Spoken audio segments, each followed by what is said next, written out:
sa Rwanda junj nga ko sax le président Emmanuel Macron tey ji nekk foofu noonu dafa def visite reconnaître responsabilité France si li nga xam te ni moom moo fa xewoon muy génocide bi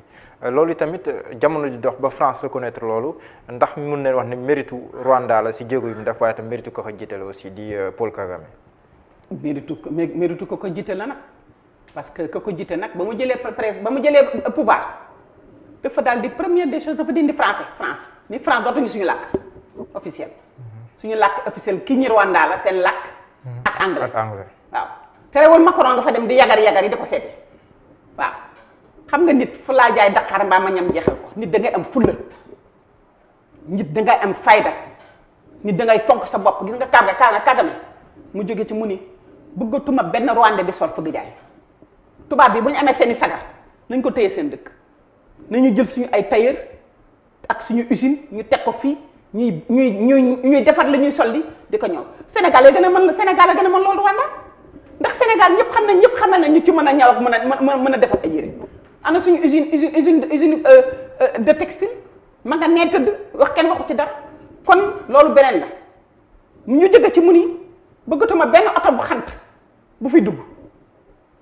nañu indi fii usine buy defar oto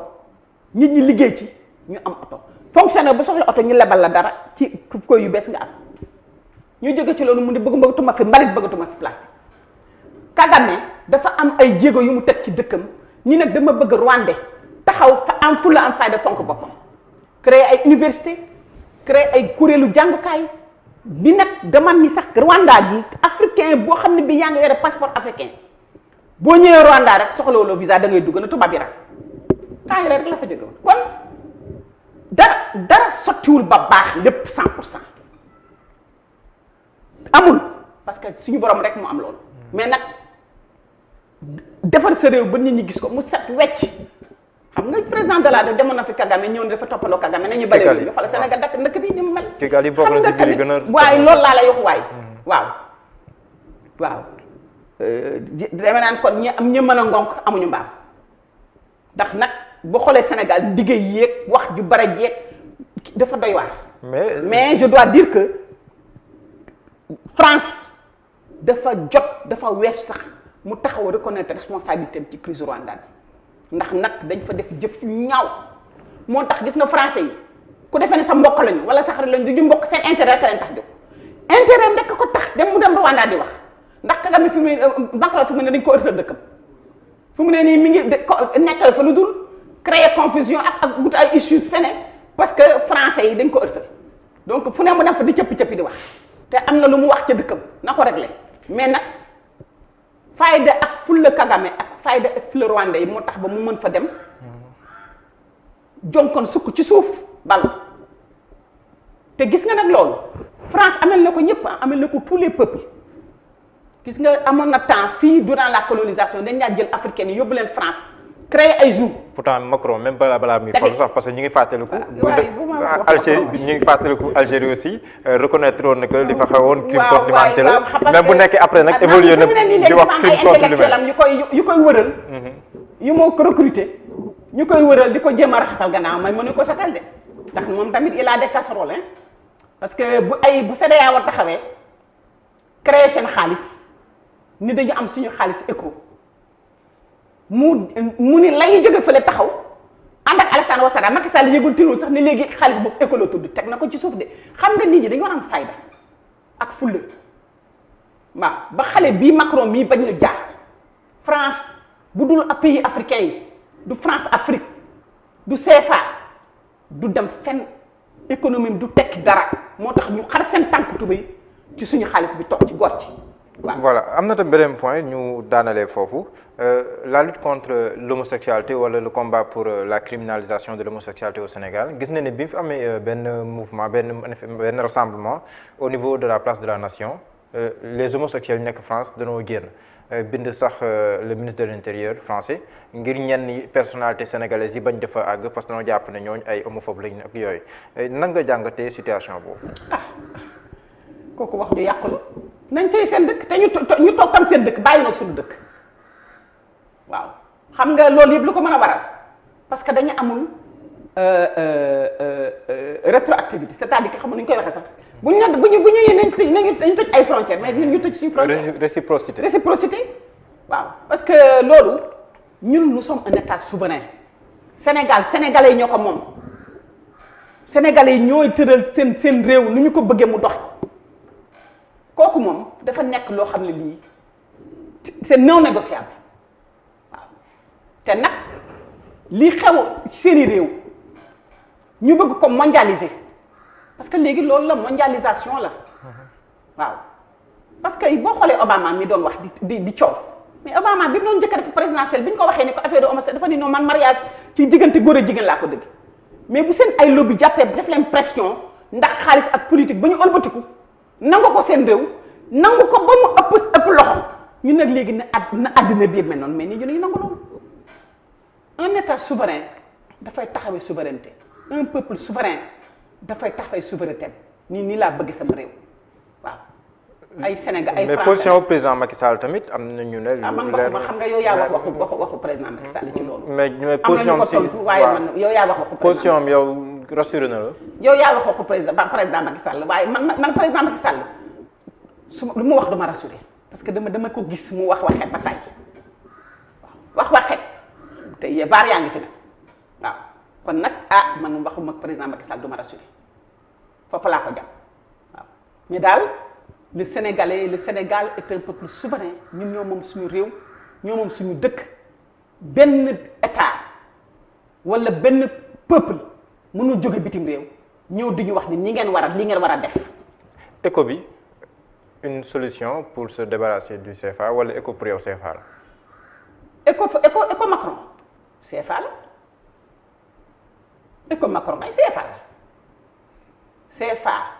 tëgg sa xaalis gis nga Macky Sall barki dem bi bu mu demee ni dafay dem wax FMI ñu defal ko droit de tirage spéciaux FMI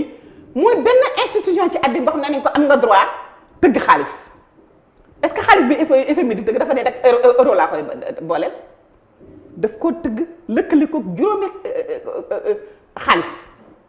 xaalisu chinois xaalisu japonais euro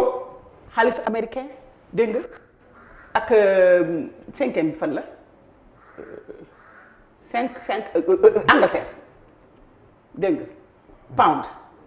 donc boo tëggee amee xaalis dëgg te nga koy wecceeku da ngay xool fokk ba ñun dañu njël rek yeew suñu tànk ci euro ak suñu bopp yeew ñu ci euro te loolu mooy intérêt wu entreprise française yi nekk fii parce que bu ñu paree dañuy def compte dañuy transférer rek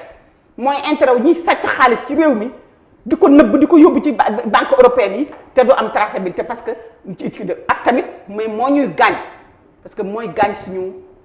te tant que ñu ngi nekk ci je pèse mes mots tant que ñu ngi nekk ci franc CFA bi du ñu mën a industrialiser suñu dëkk du ñu mën a développer suñu dëkk du ñu mën a am politique de l'emploi bu baax. pourtant ñu bëri jàpp ne éco bi ñu bëri ñooñu du économistes yi xarañ ñi de wala économistes yi nga xam ne dañu am seen xalaatu bopp kenn yeewul seen loxo seen faj salvaañ kooku dégg waxtaan bu jeex la. BCEAO dootul amati benn France dootul siège BCEAO c'est pas une vraie banque centrale BCEAO kilifaam France la. mais bu nekkee ndaw France dootul toogat ci conseil d'administration bi. ndax nañu dindi arrimage à l'euro. loolu it du problème. parce que yow xam nga ne tey dëkk yu bare yoo xam ne ñi ngi nekk ci ci France am nga Rwanda bokk ci de tax na Rwanda di leen neexal te bokkuñ ci sax bokkuñ ci réew yi nekk ci zone franc CFA bi lu ñu amuñu ku ci Macron woni ko nangam ak nangam bu def ko donc soro ñu toog ci biir conseil d'administration bi bu ñu nee dañuy def APE muy Europe ñoo ko bokk. Union africaine bañ ni nanguwuma APE bii parce que baaxul ci ñun pays francophonie yi Macky Sall ak seeni morom ñooy sol seen dàll di wër sol seen sac jël suñu avion di wër naan kaay leen ngeen signé waaye yéen yow Burkina Faso signé yow kenn yow jëmal nga signé ñoom ñoo leen doxal seen tànk xam nañu loolu donc kooku du problème bi mooy suñu tànk yeew gi ñu yeew ak euro loolu mooy problème fondamental bi. ak tam la fekk Nigéria ak Ghana. te si kooku nga jël CEDEAO xam nga loolu moo tax man la nit ñi tamit africain dañu war a yeewu boo créé sa kuréel ni da nga am sa monnaie bëgg ko créer muy éco da nga koy patenté protéger ko waaye boo ko annoncé ak keneen bu la benn kàccoor sàcc ko te loolu moo xew parce que CEDEAO ba ñu ne éco rek lañ ko waroon patenté tur bi protéger ko mais comme que protéger wuñ ko propriété intellectuelle xam-xam tur bu am solo dañ koy protéger. boo ko protéger ku ko jël loolu lu mu leen mën a dalee ñoom. xam nga nag dañu nekkoon ci processus ba taxaw Covid bi egsi diggante loolu parce que ils avaient quand même un calendrier bu ñu tegoon. waaw mais xam nga ñun dañu tàmm rek li français daan ki autoflagellation di door suñu bopp. waaw mais nañu wax ni CEDEAO defoon nañu jéego bu am solo waaw parce que bu ñu amoon tey CEDEAO gi ni mu toll ci économie bu doon nañ ko def mënu nekk benn zone économique benn am monnaie boppam di gën a nag dina am ay rëq-rëq parce que bu sànq bu dee banque centrale bu dee dafay nekk banque centrale mu am benn banque centrale mais mbirum xaalis ak monnaie foog ñu lié ko par politique monétaire nationale